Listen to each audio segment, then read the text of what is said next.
வாழ்க வளமுடன். அருட்தந்தை வேதாத்ரி மகரிஷி அவர்கள் தனி மனிதன் அமைதி பெறுவதற்காக உடல் நலத்திற்கு உடற்பயிற்சி, உயிர் வளம் பெற காயகல்ப பயிற்சி, மனம் அமைதி பெற அகத்தவம் மற்றும் அகத்தாய்வு பயிற்சிகளை அளித்துள்ளார்கள். இத்தகைய சிறப்பான மனவளக்கலை எனும் வாழ்க்கை கல்வியை உலக சமுதாய சேவா சங்கம் ஸ்கை யோகா இணைய வழியே 12 நாட்கள் அடிப்படை பயிற்சியாகவும், அதனைத் தொடர்ந்து 4 மாதங்கள் சான்றிதழ் கல்வியாகவும் நம் இல்லம் தேடி வந்து அளித்து வருகிறது.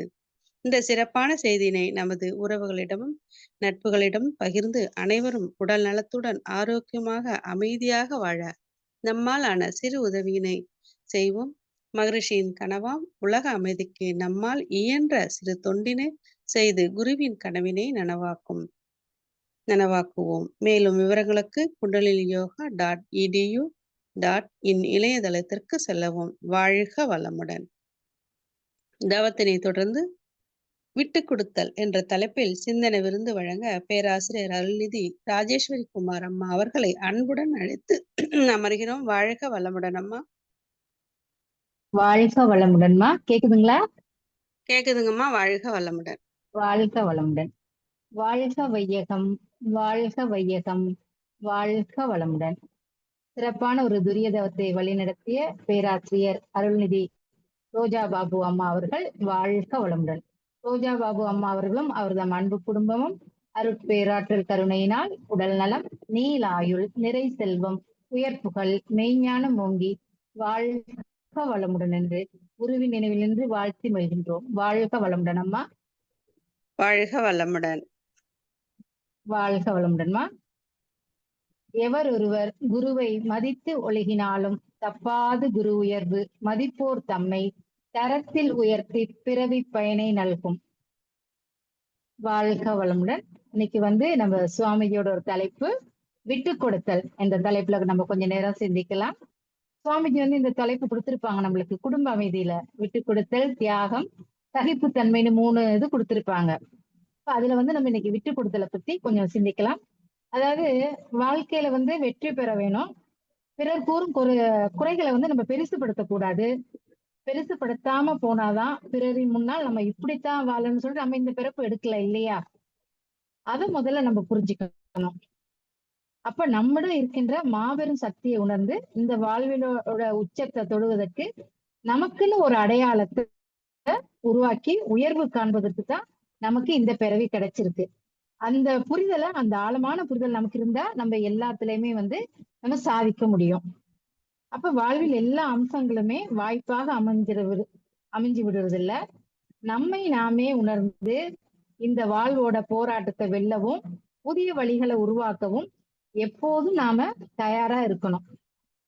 அப்ப இங்க நாம் தேடுகிற எதுவுமே நமக்கு விரும்பியவாறு கிடைக்காது.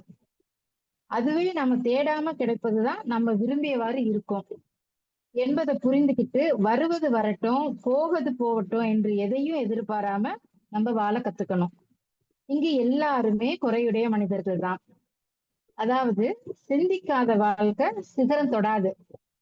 அது போல சந்திக்காத பிரச்சனை என்றுமே சிந்திக்காம நம்ம வைக்க போறதில்லை. அவரவர் எண்ணங்களை போலதான் வாழ்க்கையும் இருக்கும் என்ற புரிதல் உள்ளவர்கள் தான் தங்களோட குறையை உணர்ந்து அதை நீக்கிக்கிட்டு வினையால் வந்த இந்த வாழ்வினை உணர்ந்து இங்கு தனக்குன்னு கிடைத்ததை கொண்டு தெளிவான அறிவோட நாம வாழணும். பொதுவாகவே மனிதர்கள் நிம்மதி என்பது புறத்தில் இருப்பதாக தான் எண்ணிட்டு இருக்காங்க. வேண்டாததுக்கு ஆசைப்பட்டு எதிர்பாராம தோல்வி அடைஞ்சு நிறைவில் நொந்து போறாங்க. எந்த செயல்கள் செய்தாலும் அதுல ஒரு இலக்கு இருக்கணும் இல்லையா? அதனை உயிராக மதித்து அந்த இலக்கினை எட்டுவதற்கான எல்லா போராட்டங்களையும் உற்சாகமாக நம்ம எதிர்கொள்ளணும். அப்ப இந்த பிறவியாக வந்த நாம இந்த வினையை சமன் செய்யாமல் விட்டு சென்றது எச்ச மிச்சங்கள் தான் இப்போது நம்முடைய குற்றமாக கர்ம வினையின் எச்சமாக வந்துள்ளது. ஆக வாழ்வின் எல்லா நிகழ்விலும் அவரவர் செயல் வினைகள் தான் கர்ம கணக்கை தீர்ப்பதற்கு ஆட்சி செலுத்துது. அந்த கர்ம வினைகளை தீர்க்கவே நமக்கு இப்போது பிறவி கொடுக்கப்பட்டிருக்கு. அப்படி நமக்கு வாய்த்த தாய், தந்தை, சகோதர சகோதரிகள், கணவன், மனைவி, பிள்ளைகள் மற்றும் நண்பர்கள் என எவரையும் நாம தேர்ந்தெடுக்கல இல்லையா?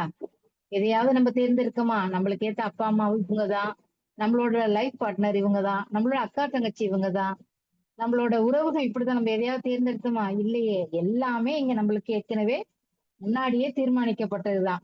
எல்லாம் தீர்மானிக்கப்பட்டுதான் நம்ம வந்திருக்கோம். அதனாலதான் நம்ம அருட்தந்தை அவர்கள் குடும்ப வாழ்க்கையில வந்து அமைதி வேணும்னு நம்மளுக்கு சொல்லி இருக்காரு. அப்ப அமைதி வேணும்னா நம்ம முதல்ல வந்து விட்டு கொடுக்க கத்துக்கணும். நல்ல மாற்றம் உண்டாகணும்னா முதல்ல நம்ம யாரையும் இழிவுபடுத்த கூடாது. நம்முடைய வினைகளை தீர்க்கதான் என்பதை முதல்ல உணர்ந்து எந்த எதிர்பார்ப்பும் இல்லாம பிறரை விட்டு கொடுத்து வாழ வேணும். வினையை நீக்கி நல்ல மாற்றத்தை விரும்பணும். இந்த இகபிரமமான வாழ்வில் உணர்வோடு நடந்து பிறரை மதிச்சு நடக்கணும். அறமுடைய இயல்புதான் மாறாத வாழ்வை வாழும் வரையில் யாருக்கும் எந்த இழப்பும் இல்லை. அப்ப இந்த வாழ்வில் யாரிடமாவது எதிர்பார்ப்பு இல்லாமல் புற அடையாளம் தேடாமல் தனித்துவத்தோட நம்ம வாழணும். அன்போட வாழ்வனுக்கு தான் எந்த விதத்திலையும் ஏமாற்றங்கிறது கிடையவே கிடையாது. அதைத்தான் ஔவையார் வந்து ஒரு 4 அடி கவியில சொல்லுவாரு. உண்பது நாழி, உடுப்பது 4 முழம், 80 கோடு நினைத்து எண்ணுவன, கண் புதைந்து மாந்தர்குடி வாழ்க்கை, மண்ணின் காலம் போலம், வந்தனையும் சஞ்சலமே தான். அப்ப நம்ம என்ன சாப்பாடுன்னா சாப்பிட்டுக்கிட்டேவா இருக்கிறோம்? அது ஒரு பசிக்கும் போது சாப்பிடுறோம். உடுப்பது 4 முழம் தான். எவ்வளவு பெரிய உருவமா இருந்தாலும் 4 முழ துணிதான் நம்மளுக்கு இல்லையா? படுக்கிறது 6 அடி இடம் தான். நம்ம போகும்போது எதையாவது தூக்கிட்டு போறோமா? இல்ல வரும்போது எதையாவது கொண்டு வந்தோமா? எதுவுமே நம்ம கிட்ட இல்ல. அப்ப திருமணம்ங்கிறது என்னது? ஒட்டி வைக்கப்படும் உறவுதான். நட்புங்கிறது என்னது? தானாக ஒட்டிக்கொள்ளும் உறவு. இன்றைய தலைமுறை என்ன பண்ணுதுன்னா, இனம் புரியாது, மனம் அறியாது, தான் தோன்றித்தனமாக உறவாடுறதும், தன்னலம் கருதும் பாங்கில் தனித்துவத்தை நாடி நலம் பெற துடிக்கும் வகையில நடந்து கொள்றதுனாலதான் வழக்கமா இருக்குது. இப்படியே போய் கொண்டிருந்தா எதிர்கால வாழ்க்கை எங்கு கொண்டு போய் முடியும்னு தெரியாது. ஏன்னா இன்னைக்கு சமுதாயம் அப்படிதான் இருக்குது. நம்ம கண் முன்னாடியே நிறைய நிகழ்வுகளை நம்ம பாக்குறோம் இல்லையா? நாம மகிழ்ச்சியோடும் வெற்றியோடும் வாழ்க்கையை வாழத்தான் இறைவன் நம்ம படைச்சு இந்த பூமிக்கு அனுப்பி இருக்கான். அப்ப வாழ்வோட வளர்ச்சியை கூட்டுவதும் மகிழ்ச்சி தான். நாம ஒவ்வொரு முறையும் வெற்றி அடையும் போதும் மிக்க மகிழ்ச்சியாக இருக்கிறோம் என்ற அந்த உணர்வு நம்மளுக்கு இருக்கணும். அப்ப மகிழ்வோடு இருப்பது மூலமா தான் ஆயுள் வந்து நம்மளுக்கு வளர்ந்து கொண்டே போகுமா. எந்த காரியத்தையும் எளிதாக சாதிச்சு விடலாம். வேலை பளுவும் தெரியாது. வயது செல்ல செல்ல தோல் சுருங்கிடும் இல்லையா? அப்ப அத போலதான் நம்மளோட மகிழ்ச்சியும் குறைய குறைய வாழ்க்கையும் சுருங்கி போகுமா. அப்ப இந்த உணவுல உப்பு சேர்ந்தா நம்மளால சாப்பிட முடியுமா? தனியாக சாப்பிட்டா ருசிக்காதவத்தை சேர்த்து வச்சு சாப்பிடுறோம் இல்லையா? ஒரு சாப்பாடு சாப்பிடுறோம், சாம்பார் கூட்டு பொரியல்லாம் சாப்பிடுறோம். ஏதோ ஒரு வகையில பொரியலையோ கூட்டுலயோ உப்பு அதிகமா இருக்கு. நம்ம என்ன பண்றோம்? சாம்பார்ல வந்து அளவா இருக்கு உப்பு. அந்த உப்பு அதிகமான பொருளை சாதத்தோட பிசைஞ்சு தனியா சாப்பிட்டுக்கிறோம் இல்லையா? அதே மாதிரிதான் நம்மளோட வாழ்க்கையும். நன்மை, தீமை, வெற்றி, தோல்வி, ஒழுக்கம், ஒழுக்கமின்மை, களிப்பு, கண்ணீர் அனைத்தும் கலந்ததுதான் நம்மளோட வாழ்க்கை. வாழ்க்கையில எல்லா கஷ்டங்களையும் பிரச்சனைகளையும் அனுசரிச்சுக்கிட்டுதான் நம்ம விட்டு கொடுக்கும் மனப்பான்மையோடு தான் வாழ கத்துக்கணும். அப்பதான் நம்மளுக்கு மகிழ்ச்சியான வாழ்க்கைன்னு சொல்றாங்க சுவாமிஜி. நமது அறியாமையாலும் நமக்கு நாமே ஏற்படுத்தி கொடுக்கல பொருளாதார சிக்கல்களிலும் அளவுக்கு மீறிய எதிர்பார்ப்பு, தனது ஆதிக்கமே நடைபெற வேணுங்கிற தன்முனைப்பாளைனா ஒருவரின் வெகுமதியை நம்ம உணராம சிறுமையினாலையும் இன்று பரவலாக கணவன் மனைவி உறவு வந்து புனிதத்தை இழந்து வருது. அப்ப வெறும் வெறும் புழுதியாக போனதை பாக்குறோம். இந்த உறவின் வீழ்ச்சியில் தான் ஆரம்பமாகிறது சமுதாயத்தோட அத்தனை வீழ்ச்சிகளும். ஏன்னா ஒரு வீட்டுல கணவன் மனைவி அவங்க எந்த அளவுக்கு ஒருத்தர விட்டு கொடுத்து அன்பும் கருணையுமாக நல்ல தெய்வீகத்தோட வாழ்ந்தாதான் அந்த குடும்பம் செழிக்குங்கிறாரு மகரிஷி. அவங்களுக்குள்ளே நிறைய போராட்டம் பிரச்சனைகள் தினமும் அதை அவங்கள பார்த்து வாழ்ற குழந்தைங்க என்ன பண்ணும்? அவங்களுக்கும் ஒரு வாழ்க்கையில வந்து ஒரு பிடிப்பு வராது. எப்ப பாரு அம்மா அப்பா சண்டை போட்டுட்டு இருக்காங்களே, நம்ம வாழ்க்கை என்ன ஆகுறது, நம்மளும் இப்படித்தான் இருப்போமா அப்படிங்கிற ஒரு எண்ணம் அங்க வந்துடும் அந்த குழந்தைங்களுக்கு. அப்ப கணவன் மனைவி உறவுங்கிறது வந்து ரொம்ப புனிதமான உறவு. அப்ப அந்த உறவுலதான் முதல்ல வந்து நம்ம விட்டு கொடுக்க கத்துக்கணும். அப்ப கணவன் மனைவி மனிதனால் ஏற்படுத்தப்பட்ட உறவான்னு கேட்டா இல்ல. தெய்வீகத்தால் ஏற்பட்ட உறவு. உப்பையும் கசப்பையும் கூட இனிப்பாக கூடிய உறவு அது. புது புது உறவுகளை உருவாக்குவதும் இந்த உறவுதான். இதை விட புனிதமான, நெருக்கமான, உருக்கமான, உண்மையான உறவு எது இருக்குன்னா வேற எதுவும் கிடையாது. இந்த உறவுதான் புனிதமானதுங்கிறது நம்ம அருட்தந்தை அவர்கள் சொல்றாங்க. அதான் நபிகள் நாயகம் பெருமானார் சொல்லுவாங்களாம். இடது கை வலது கையை கழுவட்டும், வலது கை இடது கையை கழுவட்டும், இரண்டும் சேர்த்து முகத்தை கழுவட்டும். அதாவது கணவன் மனைவி இருவரும் ஆதரவாகவும் ஆதாரமாகவும் விட்டு கொடுத்தும் உலகோருக்கு ஆதாரமா அவங்க ஒரு எடுத்துக்காட்ட அவங்க வாழணுமா. அப்படி வாழ்ந்தாதான் அந்த வாழ்க்கையில இனிமை இலையோடும் அப்படிங்கிறாரு. அப்ப கணவன் மனைவிக்குள்ள கருத்து வேறுபாடு தன்முனைப்பு காரணமா தான் இல்லறம் சீர்குலைந்து போகுது இல்லையா. அதற்கு பின்வரும் பாடல மகிழ்ச்சி கூட நல்லா விளக்குறாங்க ஒரு பாட்டுல. தன்முனைப்பு ஒருவரிடம் இருக்குமானால் சாட்சி உண்டு பேராசை சினம் பொறாமை என் கருத்தும் செயல்களுமே நீதி என்று எண்ணல் பிறர் வர்க்கத்தில் இன்பம் காணல் புன் செயலின் புலன் மயக்கத்தில் ஆழ்ந்து ஆழ்ந்து புகழ் தேட பொருள் பெருக்க செயல்கள் செய்வர் வன்மத்தோடு எப்போதும் வெறுப்புணர்ந்து வகையில் முகம் கருத்திருத்தல் இவையே சான்றாம். பாத்துக்கிறங்க. நம்மளுக்கு தன்முனைப்பு ஒருத்தர் இருக்குன்னா நமக்கு என்னெல்லாம் நம்ம உடம்புல தெரியுது, நம்ம முகத்திலே தெரியுதுங்கிறார் மகிழ்ச்சி. முகம் கருத்து போயிருக்குமா, இந்த மனசுக்குள்ள இருக்கும் பேராசை சினம் கடும்பற்று அந்த குணங்களும் சேர்ந்து நம்மளை ஆட்டி படைக்கும் இல்லையா. அப்ப இதெல்லாம் என்ன எதனால? புலன் மயக்கம் பொருள் மயக்கம் தான். என் பேச்சுதான் இங்க உயர்ந்தது, நான் தான் குடும்பத்துல எல்லாத்தையும் சாதிப்பேன், நான் இல்லைன்னா எதுவும் நடக்காது அப்படின்னு கணவன் மனைவி அந்த இது வரவே கூடாது அவங்களுக்குள்ள. கணவன் பேசினா மனைவி விட்டு கொடுத்து போகணும், மனைவி எதுன்னு சொன்னாங்கன்னா கணவன் விட்டு கொடுத்து போகணும்.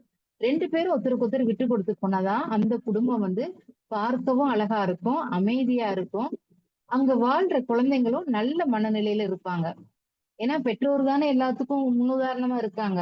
அப்ப அந்த பெற்றோரே ஒரு சான்றா இருக்கும்போது அந்த அதை பார்த்து வளர்ற குழந்தைங்க ரொம்ப அருமையா சமுதாயத்துல நல்ல விதத்துல வளருவாங்க. ஏன்னா இன்னைக்கு குடும்பத்துல வர்ற ஒரு அமைதி இல்லாமதான் சமுதாயத்துக்கு போகுது. மகிழ்ச்சி அதுதான் நம்மளுக்கு அழகா சொல்லியிருக்காங்க. தனி மனித அமைதி ஒரு உலக அமைதிக்கு வித்துடுன்னு சொல்றாங்க. அப்ப அந்த தனி மனித அமைதி எங்க வரணும்? முதல்ல குடும்பத்துக்குள்ள வரணும். இப்ப கணவன் எது சொன்னாலும் மனைவி விட்டு கொடுத்து போகணும். அவங்க சொல்றது சரியோ தப்போ அதை கொஞ்சம் அவங்க ஆராய்ச்சி பண்ணி சரி நம்ம அமைதியா போயிடலாம் அப்படின்னு அவங்க இருந்துட்டாங்கன்னா அங்க பிரச்சனையே வராது. அவங்களுக்குள்ள நீ பெரிய ஆளா நான் பெரிய ஆளா அப்படிங்கிற பேசும்போதுதான் அங்க பிரச்சனை பூதாகரமா வெடிக்குது. அதுக்குதான் திருவள்ளுவர் பெருந்தகை ஒரு குறள்ல சொல்றாரு, அன்றறிவாம் எண்ணாது அறம் செய்துக மற்றது கொன்றுங்கால் கொன்றா துணை. அதாவது இந்த அற வாழ்க்கை இருக்கு இல்லையா, அது ஆன்மீக அறத்தின காலம் நேரம் பார்க்க வேண்டிய அவசியம் இல்லை. எப்பயுமே இல்லற வாழ்க்கையில ஒரு அற வாழ்க்கை வேணும். அதை விட உயர்வானது எதுன்னு கேட்டா இந்த உடல் தான், நமது உடல் தான். உலகில் வாழும் போதுதான் அறம் செய்ய முடியும். அப்ப அதை முதல்ல நம்ம புரிஞ்சுக்கிட்டு அதை உணர்ந்து வாழும் போதுதான் உடல் மறைந்தாலும் அந்த ஆன்மாவின் பதிவுகள்ல செம்மையாக அது நிறைந்து நிற்குமா. இப்ப இந்த உடல் எதுக்கு வந்திருக்கு? அதோட கர்ம வினையை கழிக்கதான் வந்திருக்கு. அப்ப அந்த கர்ம வினையை கழிக்கும் குடும்ப வாழ்க்கையில இருக்கும். நம்மளும் கொஞ்சம் அற வாழ்க்கைக்கு நம்ம முற்படணும். அப்ப அற வாழ்க்கை வாழும் போதுதான் நம்ம செய்த கர்ம வினைகளோட தீவிரம் குறைய ஆரம்பிக்கும், கொஞ்சம் கழிக்க முடியும். ஒரு மனிதனை படிப்படியாக தயார் செய்து பக்குவப்படுத்தி ஆன்மீக பாதையில அவனை கைப்பிடிச்சு அழைத்துக்கிட்டு போறது, மெய்ஞானத்தையும் முக்தி நிலையும் அடைய செய்யறது ஒரு விஞ்ஞானம் தான் இந்த யோக வாழ்க்கை. அப்ப நம்ம எல்லாருமே இப்ப மனவளக்கலை பயிற்சிக்குள்ள வந்துட்டோம் இல்லையா. எவ்வளவு நம்ம கொடுத்து வச்சிருக்கோம். ஏதோ ஒரு முன் ஜென்மத்துல செய்த பூர்வ புண்ணியம் தான் நம்மளுக்கு எல்லாம் இப்படி ஒரு நல்ல குரு மகான் கிடைச்சிருக்காரு. நம்மளும் நிறைய பயிற்சிகள் எடுத்திருக்கோம், தவம் கத்துக்கிறோம், தவம் செய்யறோம். எவ்வளவு பெரிய தவம்லாம் நம்ம செய்யறோம். நம்மளுக்குள்ள ஒரு அமைதி வருது. பயிற்சிகள் செய்யறதுனால வீட்டோட அமைதி நிலை அங்க வருது, வீட்டுல ஒரு நல்ல சூழல் வருது, நல்ல அமைதியான அங்க ஒரு தெய்வீக காந்த களம் நிறைஞ்சு நிக்குது. இப்ப மன்றத்துல போய் தவம் பண்றோம், அது ஒரு தெய்வீக ஆற்றல் நிறைந்த களம் தான். ஆனா நம்ம வீட்டுக்குள்ளேயே நம்ம ஒரு ஆள் தான் அமைதியா இருந்து தவம் பண்ண பண்ண பண்ண அந்த வீடும் ஒரு அமைதியான நிலைக்கு வருது. நம்ம படிச்சிருப்போம் நிறைய. புத்தர் மகான் அவர் காட்டுல உட்கார்ந்து தவம் பண்ணாருன்னா எத்தனையோ அடி தூரத்துக்கு மிருகங்கள் கூட சத்தம் போடாதாம். அப்போ அவரோட தவம் வந்து எவ்வளவு அமைதியா போயிட்டு இருக்கு பாருங்க. அப்ப அதே மாதிரிதான் நம்மளும் நம்மளோட மன அலைச்சலை குறைச்சு குறைச்சு தவம் பண்ணி பண்ணி பண்ணி நம்மளும் அந்த அமைதியான தெய்வீக நிலைக்கு வரணும். ஏன்னா நம்ம கிட்ட ஒரு தெய்வீக நிலை வரும்போதுதான் வீட்டுல வந்து அடுத்தவங்களையும் வந்து அது மாற்றும். நம்மளோட தவ ஆற்றல் அடுத்தவங்களை மாற்றக்கூடிய ஒரு வாய்ப்பு இருக்கு. இதுல ஒரு கண்ணதாசன் பாடலோட 4 கொஞ்சம் வரிகள் எனக்கு இதுல ஞாபகம் வந்தது. அத சொல்றேன். வாழுகின்ற மக்களுக்கு வாழ்ந்தவர்கள் பாடமடி, பெற்றவர்கள் பட்ட கடன் பிள்ளைகளை சேருமடி, சேர்த்து வைத்த புண்ணியம் தான் சந்ததியை காக்குமடி. எவ்வளவு அழகா சொல்றாரு பாருங்க. நம்ம வந்து சேர்த்து வச்சுட்டு போற புண்ணியம் என்னது? நம்மளோட அடுத்த சந்ததிக்கு தான். அப்ப நம்ம பண்ற ஒவ்வொரு செயலும் வந்து நம்மளோட அடுத்த சந்ததிக்கு தான் போகுது, இல்லையா? அப்ப அடுத்த சந்ததி நலமா இருக்கணும்னா நாம நல்ல தவம் பண்ணணும், நல்ல பயிற்சிகளை செய்யணும். நம்மளோட ஆற்றல் வந்து நல்ல நிலையில நம்ம வீட்டுல சுத்தி இருக்கும். அப்ப நம்ம வீடும் நல்லா இருக்கும், நம்மள சுத்தி இருக்கவங்களும் நல்லா இருப்பாங்க, இல்லையா? அப்ப கடந்த காலத்தை விட்டு இனியாவது நம்ம நிகழ்காலத்துக்கு வரணும், முயற்சி செய்யணும் கொஞ்சமாவது. கடந்த காலங்கிறது என்னது? செல்லாத காசு. இருக்கும் காலம்தான் முழுசாக நமக்கு சொந்தமானது. நம் கையில் வைத்திருக்கும் பணம் போன்றது. அப்ப நம்ம ஆசைப்படி செலவழிக்க முடியும், இல்லையா? நம்ம கையில காசு இருந்தா. அப்ப இந்த உடல், உயிர், மனம், இந்த 3ம் விலை மதிக்க முடியாத மாபெரும் சொத்து. இவைகளை முழுமையாக பயன்படுத்தி வாழ்க்கையை அனுபவிக்க நம்ம இருக்கணும். நமது ஆழ்மனம் ஒரு புதையல் மாதிரி, ஜீபூம்பா பூதம் மாதிரி நினைத்ததெல்லாம் நடத்தி வைக்குமா. ஆற்றல் பெற்றது அந்த ஆழ்மனம். நமக்கு தான் அதை பயன்படுத்த தெரிய மாட்டேங்குது, இல்லையா? அப்ப உலக புகழ்பெற்ற விஞ்ஞானி ஆல்பர்ட் ஐன்ஸ்டீன் என்ன சொன்னாராம்? எத்தனையோ கண்டுபிடிப்புகள் அவர் கண்டுபிடிச்சிருக்காரு. வான்வெளியில வந்து நீண்ட தூரத்தில் உள்ள நட்சத்திரங்களை பற்றி ஆராய்ச்சியும் செஞ்சிருக்காராம். ஆனா தனக்குள் இருக்கிற மனம் தான் மிகவும் பெரியது, பக்கத்தில் நட்சத்திரம் போல அதை தெரிந்து கொள்ளாமலேயே தனது வாழ்க்கையை நம்ம வீணடிச்சிட்டேன்னு புலம்பினாராம். இன்னைக்கும் நம்மளே அப்படிதான் இருக்கிறோம் நிறைய பேரு. நம்ம கிட்ட இருக்கிற மாபெரும் புதையலை மறந்துடுறோம், வெளியில தேடிட்டு அலையிறோம். அப்ப நம்ம பற்றி சுயநலத்தால நாளெல்லாம் நம்மையே எண்ணிக்கொண்டிருக்க செய்வது யாருன்னா இந்த மனம்தான். ஒழுங்கற்று நியாயமற்று கொலைகளையும் நியாயப்படுத்தி விவேகமற்று நிதானமற்று இருக்கிறதும் இந்த மனம்தான். பிறந்தது முதல் இறக்குற வரைக்கும் நம்ம ரகசிய தந்திரமாக வெளிப்படையாக இன்பத்தையே நாடி தேடி தேடி அலைகடல் மூலமா அலைய செய்யறதும் இந்த மனம்தான். அனுபவித்த இன்பத்தை தான் மீண்டும் மீண்டும் வேண்டி கௌரவமான செயல்களாக இழிவான செயல்களை செஞ்சு நியாயப்படுத்துறது எதுன்னு கேட்டீங்கன்னா இந்த மனசுதான். அப்ப அதனை தியாகம் என கூறுவதும் அதேதான் திருப்பி தியாகம்னு அதுவே சொல்லிக்குது. அப்ப அனைத்தும் போலியே, மாயைதான். மனம் அழமைத்த நாடக மேடையில் தான் மனம் தாங்கும் வேடமும் அதுதான். இந்த நாடகங்களை நாள்தோறும் பார்த்து பார்த்து துன்பம்னு அறியாம இன்பம்னு மயங்குறதும் அந்த மனசோட வேலைதான். அப்ப மனத நினைவுகள் இருந்து மறுமொழியால வரும் வரைக்கும் எண்ணங்கள் எதுவுமே பழசுதான் நம்மளுக்கு. அப்ப அவற்றில இருந்து நம்ம மனசை விடுதலைப்படணும், சுதந்திரம் கிடைக்கவே நம்மளுக்கு முடியாது. அவன் புதிய படைப்புகளை தரும் புதியவை எதுவும் நம்ம கிட்ட அங்க வரமாட்டேங்குது. அப்ப அதனால என்ன பண்ணணும்? ஆசையினால துன்பம் அறியாம அனுபவிக்கிறதுனால மனவேதனைய ஆறாத மனக்காயங்களா நம்ம மாத்திக்கிறோம். அப்ப இந்த சூழல்ல எது செய்யுதுன்னா மனசுதான் அங்க செஞ்சுக்கிட்டு இருக்கு. பழச நம்மளுக்கு திருப்பி கொண்டு வரதும் அந்த மனசுதான், புதுசா ஒண்ண உருவாக்க துடிக்கிறதும் அந்த மனம்தான். அப்ப நாம விரும்பியது ஏதாவது ஒண்ணு நமக்கு கிடைப்பத யாராவது எந்த சந்தர்ப்பத்தை தடுத்து விட்டா என்ன பண்ணும்? மனம் படுற பாட்டை சொல்லவா முடியும்? ஆஹ் அப்ப அந்த அளவுக்கு மனசு வந்து நம்மள பாடுபடுத்தும். அப்ப இதுக்கு வந்து நம்ம சில இந்த வரலாற்று சான்றுகளை நம்ம பார்க்கலாம். இப்ப அலெக்சாண்டர் சக்கரவர்த்தி பாரதத்துக்கு புறப்படுறதுக்கு முன்னாடி என்ன சொன்னாரா? தனது குருவான அரிஸ்டாட்டில இருந்து தங்களுக்கு நான் பாரதத்துல இருந்து என்ன கொண்டு வரணும்னு கேட்டாராம். அப்ப அவர் சொன்னாராம், பாரத பூமி வந்து பழம்பெரும் நாடு, மகான்கள் பல ரிஷிகள் வாழ்ந்த நாடு, அங்குள்ள நீ ஒரு ரிஷி எனக்கு கூட்டிட்டு வா அப்படின்னு கேட்டாராம். அரிஸ்டாட்டில் கொண்டு வர சொல்லியிருக்காரு. அப்ப அலெக்சாண்டர் என்ன பண்ணாரா? கருணை சிறிதும் இல்லாம போர் முறைகளும் நம்முடைய பாரத மக்களோட ஒற்றுமையும் இன்மையும் பாரதத்துக்கு அதிக நாசத்தை ஏற்படுச்சு, இல்லையா? அப்ப மிக குறுகிய காலத்துல வட இந்தியாவை அவர் வந்து வென்றுட்டாரு. குருவிற்கு பரிசளிப்பதுன்னு சொல்லி என்ன பண்ணாரா, அங்க ஒரு பாரதத்துல சிறந்த மகான் யாருன்னு விசாரிக்க ஆரம்பிச்சிருக்காரு. அப்படி விசாரிக்கும் போதுதான் தண்டாயன்னுட்டு ஒரு ரிஷி இருந்தாராம். அப்ப கிரேக்க வரலாற்றுல அவர் பேர் வந்து தண்டாமிஸ்ன்னு சொல்லுவாங்களாம். அப்ப சக்கரவர்த்தி என்ன பண்ணாராம், தனது சேனாதிபதியோட ரிஷியை தன்னோட அழைச்சிட்டு வரும்படி சொல்லியிருக்காரு. ஆனால் அந்த அரச கட்டளையை ரிஷி வந்து கொஞ்சம் கூட பொருட்படுத்தலையாம். கோபமடைந்த அலெக்சாண்டர் என்ன பண்ணாராம், ரிஷியை வீட்டு காவல்ல வச்சுட்டாராம். அப்ப மறுநாள் என்ன பண்ணாராம், சக்கரவர்த்தி ரிஷியின் ஆசிரமத்துக்கு வந்து அப்பொழுது தண்டாயுதனை கிழக்கு திசை நோக்கி அவர் பாட்டுல உட்கார்ந்து தியானம் பண்ணிட்டு இருந்தாராம். அலெக்சாண்டர் வந்து அவருக்கு முன்னால் நின்ற போது ரிஷி மெல்ல தனது கண்களை திறந்து பார்த்துட்டு, நான் கிரேக்க மற்றும் பாரதத்தின் சக்கரவர்த்தி, உங்களுக்கு தேவை என்னன்னு சொல்லுங்க, நான் அதை நிறைவேற்றி தரேன்னு சொல்லிட்டு அலெக்சாண்டர் சொல்றாராம்.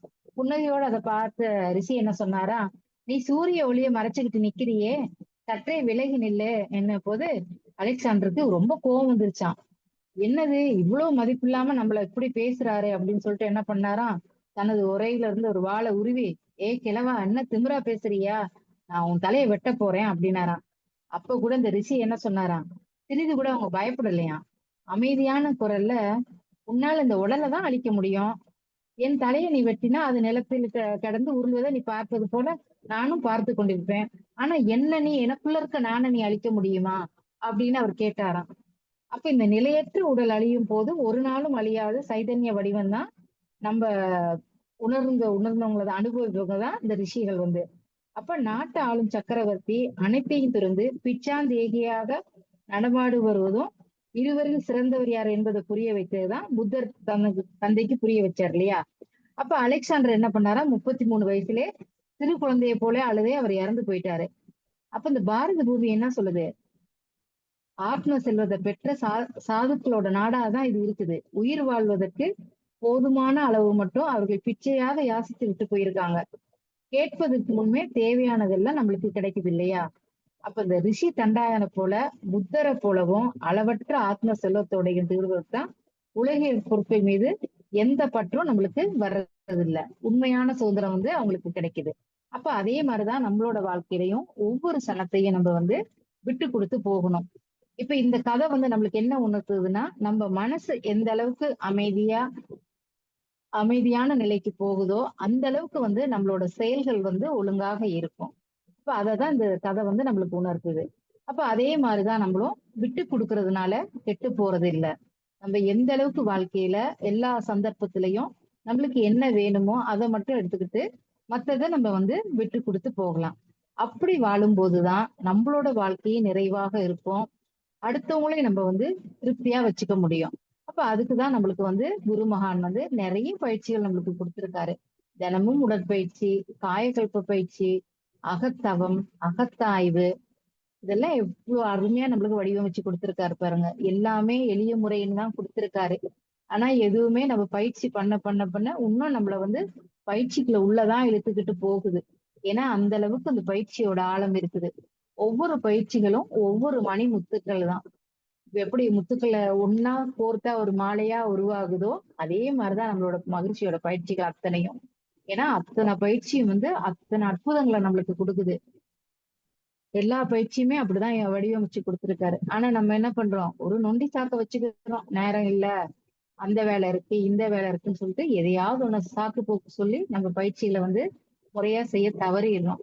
ஆனா அந்த பயிற்சிகளை முறையா செய்யும் போது நம்மளுக்கு நாமே நமக்கு நிறைஞ்ச நல்லது ஒரு அருமையான அமைதியான வாழ்க்கையை வந்து நம்ம வாழ முடியும். அப்படி அப்படி வாழ்றதுக்குதான் நம்மளுக்கு மகிழ்ச்சி வந்து இவ்வளவு பயிற்சிகளும் கொடுத்திருக்காரு. அப்ப அதை நம்ம புரிஞ்சுக்கிட்டு நாமளே நம்மளை உயர்த்திக்கவும் நம்ம சுத்தி இருக்கவங்கள நல்லா வச்சுக்கிறதுக்கும் தான் இந்த பயிற்சிகள். அப்ப நம்ம வந்து எப்பயுமே வந்து குருமகானுக்கு நம்ம காணிக்கையா என்ன செலுத்துறோம், நம்மளோட பயிற்சிகள் தான். அப்ப தினசரி செயல்களை திட்டமிட்டு அதை எதை எந்த நேரத்துல செய்யணும், தினமும் தூய எண்ணங்களையே நினைக்கணும். நம்ம கிட்ட எப்பயுமே வந்து இந்த சனம் வரைக்கும் நம்ம வந்து எப்பயுமே நான் வாழ்க்கையில உயர்வான நிலைக்கு போவேன் அப்படிங்கிற வந்து ஒரு உறுதிமொழி நம்ம எடுத்துக்கணும். அப்ப நாம சந்திக்கிற ஒவ்வொரு நபரையும் உற்சாகமா நம்ம வச்சிருக்கணும். அவர் வாழ்க்கையை உதவுறது கூட நம்ம ஒரு தூணா இருக்கலாம். ஒருத்தர் வந்து கஷ்டப்பட்டு ஏதாவது சொல்லும் போது கூட அவங்களுக்கு ஆறுதலா 4 வார்த்தைகள் சொல்லி தினமும் நம்ம கிட்ட பிரதிபலன் பாராம அன்பும் கருணையோட செயல்களை செஞ்சு வந்தா பிறர் உடல் மனம் வருந்தாத இந்த மாபெரும் நிதி தான் நம்மளுக்கு மனவளக்கலை பயிற்சி. அப்ப இந்த பயிற்சிகளை நம்ம முறையா செஞ்சாலே போதும். நம் முழுமையா படைத்த பெற்றோர்கள் வந்து அறநெறி விளங்கி இறைநிலையை உறுத்திய குரு மகான்கள் எல்லாருக்கும் அருட்பேராற்றலுக்கும் தினமும் நன்றி தெரிவிச்சு நம்ம காலை எழுந்த முதல் அன்றைய நாள் முதலும் நம்மளோட கடமைகளை சிறப்பா செஞ்சு எல்லாரையும் சந்தோஷமா வச்சு நாமும் சந்தோஷமாக வாழ்வோம்னு சொல்லி இந்த சிந்தனையை நிறைவு செய்கிறேன். இந்த சிந்தனை செய்மடுத்த அத்தனை அன்பர்களும் அருட்பேராற்றல் கருணையினால் உடல் நலம், நீலாயுள், நிறை செல்வம், உயர் புகழ், மெய்ஞானம் ஓங்கி வாழ்க வளமுடன் என்று குருவின் நினைவில் நின்று வாழ்த்துகின்றேன்.